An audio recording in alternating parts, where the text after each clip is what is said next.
Hi everyone, and welcome to our video on using double angle formulas to simplify and prove identities.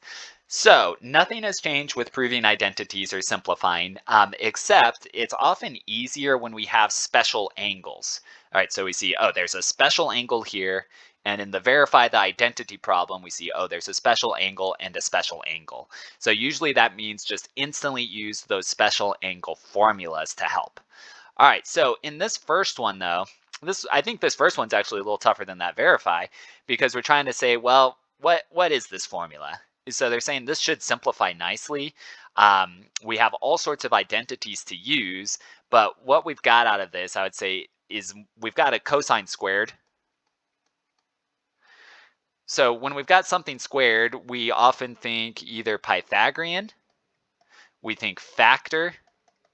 That's what we thought about in the previous verify problems a lot of the times when we had a squared thing. But now when we have something squared and a special angle, squared and special angle, we would want to think maybe cosine double angle. So that also has something squared in it. So this one, if we have a square and a special angle, squared and special angle. Okay, so the cosine double angle, let's write them all out. So we have multiple. So our cosine double angle is cosine squared of theta minus sine squared of theta. So cosine 2 theta, and it might help to put that in parentheses. There we go. And then we said if we use Pythagorean's identity on the cosine squared or the sine squared, so if we did it on the sine squared, we would eventually get 2 cosine squared theta minus 1. If we did it on the cosine squared, we'd eventually get 1 minus 2 sine squared theta. All right, and so now I'm looking at these and I'm saying, all right, well, it looks like that middle one. It is this one. It's right here. So these are a match. And then we're just stating, though, that this angle should go right there. So it simplifies nice once we see it. This is the same thing as cosine of 2. And then what's in blue goes right on in there. Alpha over 8, like that. And then we'd say, oh, the 2 and the 8 simplify. So we'd have cosine of alpha divided by 4. Okay, so that's the simplified expression. So it's just a regular old trig function, no square on it. Sure, it still has a special angle, but it's better than what we started with. Okay, so that's simplifying, or at least that's a case of simplifying. Now let's see verify. So verifying identity, remember you just choose one side and then you simplify as far as you can. I think you can choose whichever side you want, but I think the left-hand side is the better choice on this problem. So let's just rewrite the cotangent of x minus sine of 2x. The reason I'm saying the left-hand side is the better choice is because sine of 2x, or the double angle formula for sine, let's write it with the theta, has only one option. It has to be that if we're going to use an identity. Whereas this cosine one on the right side has 3 options. So if we choose the wrong option, or if we choose an option that doesn't work as well, it could add steps to the problem. So let's choose the one that has one option on it. All right, so in this step, I'm going to use 2 identities in one. I'm going to say cotangent is the same thing as cosine of x over sine of x. And then minus sine of 2x is 2 sine of x cosine of x. And for a placeholder, let's just put a 1 under all of it since I had a fraction as my first term. Okay, so and if they ask, oh, what'd you do? What'd you do there? Well, we did 2 steps in one. We did the reciprocal identity. Let's mark it like that. We did the reciprocal identity on the cotangent, and we did the double angle formula on the sine. Okay, so we did 2 things.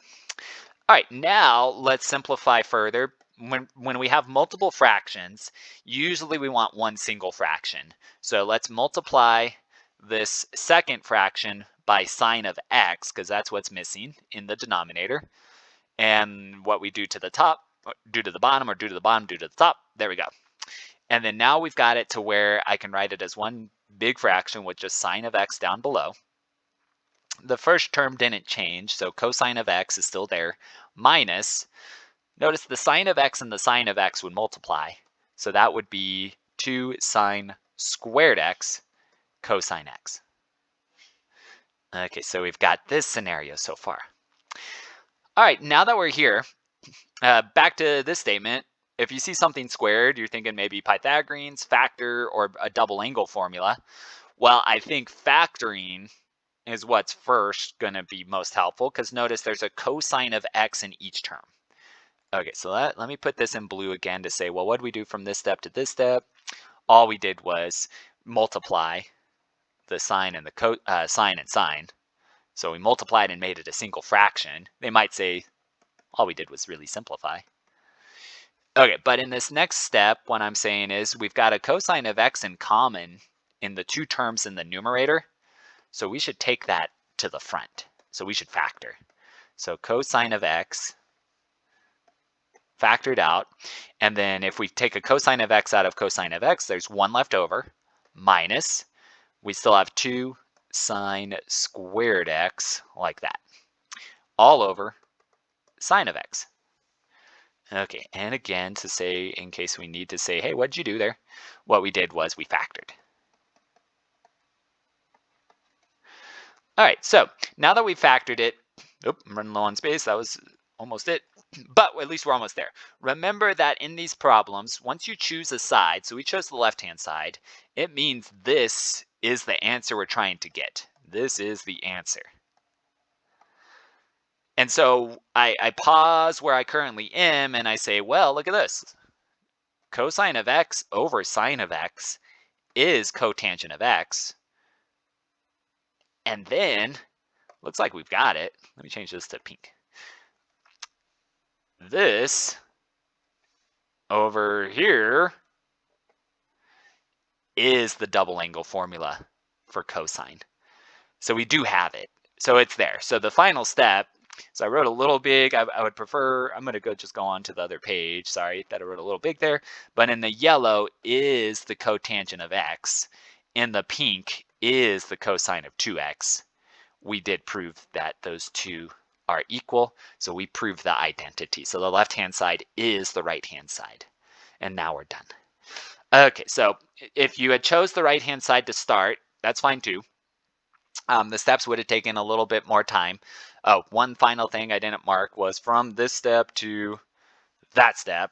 That was a reciprocal identity and the double angle formula for cosine. So we did 2 steps in 1. Okay, so if they're asking for those things, we know them. And that's what is most important in these problems, is the process and the identities used and the simplifying done, because again, they give you the answer. Okay, so if we want to see if you know how to get to the answer. Okay, so that's that. That's how we simplify or verify. If you do have questions, please let me know. Otherwise, thanks for watching.